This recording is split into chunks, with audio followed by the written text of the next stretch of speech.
ये बात है 9 सितंबर 2025 की, जब वाइस प्रेसिडेंट के इलेक्शन का पूरा प्रावधान निकल रहा था। उसी टाइम पर 4 दिनों पहले की खबर है कि कैसे राहुल गांधी मलेशिया जाते हुए दिखे थे। जी हाँ, यहाँ से जब राहुल गांधी जाते हैं तो वो बोलते हैं कि मैं इधर मीटिंग में जाता हूँ, मैं इन लीडर से मिलता हूँ, मैं उन लीडर से मिलता हूँ। क्या आपने कभी देखा है कि कहीं कोई देश का या फिर लीडर ऑफ ऑपोजिशन, इतना बड़ा आदमी किसी भी जगह पे जा रहे हैं और उनको एयरपोर्ट पे रिसीव करने के लिए कोई भी नहीं आता है? हमेशा उनकी जो भी वेकेशनल ट्रिप्स होती है, उनको हमेशा वो वर्क ट्रिप्स का नाम देते हैं और कुछ भी नहीं। जब वो मलेशिया जा रहे थे, वहां पे भी हमें एज सच कुछ भी नहीं मिला कि एयरपोर्ट पे उन्हें कोई लेने आया हो या वहां पे किसी लीडर से मिलते हुए उनकी पिक्चर्स या कुछ भी आई हो। फिर उसके बाद से बिहार इलेक्शन में वापस आए। उसके बाद से बिहार इलेक्शन को कंप्लीट करने के बाद से फिर से ये लोग 15 दिन के लिए बाहर चले गए। बीच में हमने ये भी देखा कि कैसे सोनिया गांधी और प्रियंका गांधी भी आपको दुबई में मिली थी। दुबई में जब ये लोग घूमते हैं तो उनके पास ना जेंजी सिक्योरिटी होती है, ना ही कुछ होता है। आराम से, बहुत आराम से घूमते हैं। और ये जिन भी लीडर्स से मिलते हैं या कुछ भी जो ये स्टेट करके जाते हैं, एज सच कोई लीडर ना कभी दिखता है, ना इन्हें कभी कोई एयरपोर्ट पे लेने आता है, ना कोई पिक्चर निकल के आती है। मैक्सिमम ऑफ द टाइम ये लोग अकेले ही घूमते हैं और इस चीज का हमेशा फायदा उठाते हैं कि हम तो वर्क ट्रिप्स पे गए थे। अरे नरेंद्र मोदी जब वर्क ट्रिप्स पे जाते हैं तो इंडिया के पास ट्रेड आती है, डील्स आती हैं। अभी रिसेंटली जब नरेंद्र मोदी जॉर्डन पहुंचे हुए थे तो वहां पे जो उनके क्राउन प्रिंस थे, जो कि मैं आपको ये भी बता दूं कि प्रॉफिट मोहम्मद के डायरेक्ट वंशज हैं, उन्होंने पीएम मोदी को ड्राइव किया। और अब ये जो पीएम मोदी का कार ड्राइविंग सीन हो गया ना, इसका गेम इतना ज्यादा पावरफुल हो गया है कि पहले आपके व्लादिमीर पुतिन ने किया, फिर क्या कहते हैं उसके बाद से जॉर्डन ने किया, जॉर्डन के किंग ने किया। उसके बाद से बीच में हमने ये देखा था कि कैसे पीएम मोदी भी पुतिन जी को रिसीव करने गए थे। तो उस बेसिस पे अगर आप देखेंगे, गेम बहुत स्ट्रांग होता जा रहा है। अभी फिलहाल था फिर से जब पीएम मोदी जॉर्डन, ओमान के और इथोपिया के पूरे सफर पे निकले हुए हैं, तो जॉर्डन में उन्होंने डिफेंस की बात की। वहां से उन्हें जो फूड फर्टिलाइजर्स मिलते हैं, जो हमारे भारत देश के किसानों के लिए बहुत ज्यादा इंपॉर्टेंट है, उसके इंपोर्ट की बात की गई। तो ऐसे बहुत सी डील्स लाई गई। जब भी हम देखते हैं कि पीएम मोदी किसी भी टूर पे निकले हैं, हमेशा उनका स्वागत होता है, पिक्चर्स होती है कहाँ जा रहे हैं, क्या कर रहे हैं। और जिस भी कंट्री जाते हैं वहां पर भी उनके लिए कल्चरल प्रोग्राम्स होते हैं, फोक डांस वगैरह होते हैं। फिर आपके जो इंडियन सिटीजन हैं वो उनसे मिलने आते हैं। तो पता चलता है कि हाँ, ट्रेड हो रही है, डील हो रही है, एक बिजनेस डील की वजह से ये लोग गए हैं। पर जो इतने बार भी राहुल गांधी गए हैं इधर, मैंने 4-5 सालों में आज सच देखा नहीं है कि कभी भी हमें पता चलता है कि राहुल गांधी एक बार एयरपोर्ट के जाने के बाद से गए कहाँ हैं, किस तरफ, किस ओर। और तो और ये लीडर्स का बहाना लेकर जो हमारे पैसों पे घूमते हैं ये लोग, उसका क्या, उसका हिसाब कोई भी नहीं देता है इस टाइम पर। पीएम नरेंद्र मोदी ने इस साल बहुत डील्स की। इस साल हमारे पास व्लादिमीर पुतिन आए रशिया, उसके बाद से PM Narendra Modi SCO summit के लिए गए चाइना में। फिर यूएस के साथ भी उनकी अच्छी डील हुई, डिफेंस की डील हुई। फिर यूएस के साथ उनकी एआई की डील हुई और भी बहुत चीजों की डील हुई। जब Russian president Vladimir Putin India आए, तब फिर नरेंद्र मोदी ने ऑयल फ्यूचर के बारे में बात की और फाइटर जेट प्लेन्स जो देने वाला है पुतिन पीएम मोदी को, उनके बारे में हमने बात की।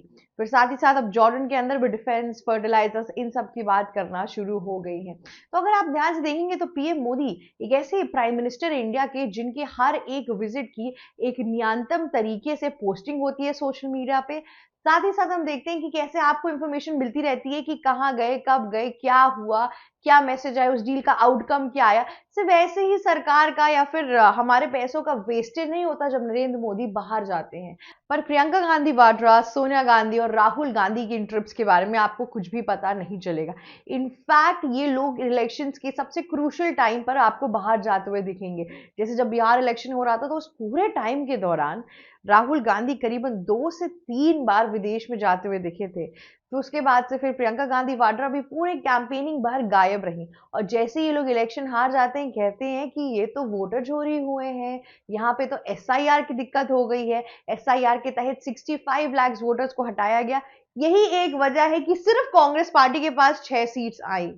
तो हर एक टाइम पे इनके पास एक नया वोटिंग और एक एक्सक्यूज शुरू हो जाता है। और जैसे इलेक्शन के टाइम पास आने लगते हैं, जैसे रिजल्ट पास आने लगता है, तैसे ही राहुल गांधी अपनी विदेश की ट्रिप को रैप अप करके तुरंत उस शहर में आ जाते हैं और फिर वहां शहर में वो एक नया प्रोपेगेंडा शुरू करते हैं कि कैसे ये सब बिकी हुई चीज है, कैसे मोदी ने सब कुछ खरीद लिया है, कैसे ये एग्जिट पोल भी मोदी का है, मीडिया भी मोदी की है, हर चीज बस मोदी का है। ये एक गाना गाने बैठ जाते हैं। उनके साथ उनके सहपाठी तेजस्वी यादव और आपके ये अखिलेश यादव, ये लोग भी शुरू हो जाते हैं। पूरा यादव समाज और गांधी परिवार ने बिहार इलेक्शन भर यही किया।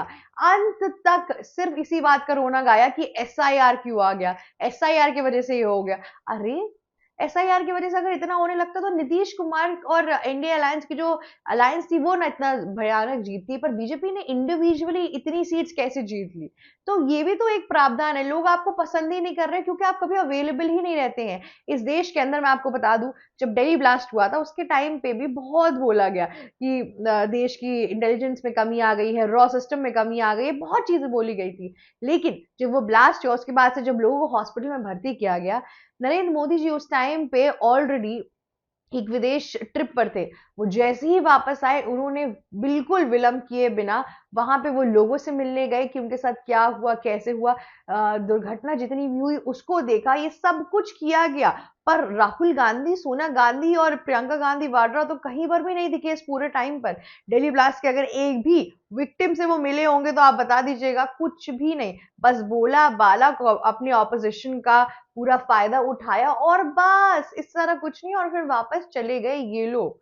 लेकिन पीएम नरेंद्र मोदी ने उस चीज का पूरा प्रावधान निकाला। सिमिलर चीज हमने इंडिगो के पूरे इवेंट में भी देखी। जैसे ही इंडिगो का फ्लाइट कैंसिलेशन होना शुरू हुआ, वहां पे जितनी भी गड़बड़ी आई उसके बीच में भी सोचिए, अगर आप एक ध्यान से देखेंगे तो रशियन प्रेसिडेंट व्लादिमीर पुतिन उस टाइम पे न्यू दिल्ली में आए हुए थे। उसके बावजूद भी पीएम नरेंद्र मोदी ने टाइम निकाला, ट्वीट किया और लोगों को बताया और लोगों को आश्वासन दिया कि अगर इस टाइम पे कुछ नहीं होगा तो हम भी स्टेप लेना शुरू करेंगे। अभी तक सब कुछ एयरलाइंस के ऊपर था, पर अब सेंटर भी आगे आके रहेगी। साथ ही साथ उन्होंने इंडिगो को भी काफी कुछ बोला। तो इन सब चीजों के बाद पता चलता है कि प्रधानमंत्री नरेंद्र मोदी के लिए देश कितना ऊपर है। सत्ता सियासत तो अपनी जगह है, पर देश की जो सेफ्टी है, कंसर्न है, जनता को अगर कोई प्रॉब्लम हो रही है तो उसे ऊपर रखा गया है। कांग्रेस के इतने कार्यकाल में हमने ऐसा कुछ नहीं देखा। जब इमरजेंसी लगाई थी इंदिरा गांधी ने, तभी भी लोगों के बारे में नहीं सोचा था। राजीव गांधी ने जब शाह बानो के जितना पूरा केस था उसको हटाकर ट्रिपल तलाक फिर से लाने की जब पहल डाली थी अपने वोटर बैंक को बढ़ाने के लिए, तब भी हमने ये सब कुछ नहीं देखा गया था। तो अब जब बीजेपी की सरकार में हमें ये सब कुछ देखने का मिल रहा है तो सबको इतना आश्चर्यचकित हो गया है कि राहुल गांधी के पास कोई ऑप्शन ही नहीं बचता, इसलिए वो अपना माइंड फ्रेश करने मुझे लगता है बाहर जाते हैं। और राहुल गांधी हमेशा एक स्ट्रैटेजिक स्पॉट पर होते हैं, मलेशिया के भी किसी ऐरे गहरे बीच पर नहीं होते हैं, एक ऐसे बीच पर होते हैं जहां पे वर्ल्ड के जियोपॉलिटिकल लीडर्स आते हैं, जहां पे वर्ल्ड के बहुत अलग अलग लोग आते हैं। साथ ही साथ वहां पर यासीर मलिक जैसे लोग भी आए हुए हैं। तो ये सब कुछ जो पूरा प्रावधान है, चीजें हैं, ये कहीं वेस्ट नहीं जाती है। राहुल गांधी जरूर लीडर्स से मिलने जाते हैं, पर वो लीडर्स जो करंट पोजीशन या फिर पावर में नहीं होते या फिर समझ में भी नहीं पाएंगे कि आपकी कौन से पावर में है, क्या हो रहा है।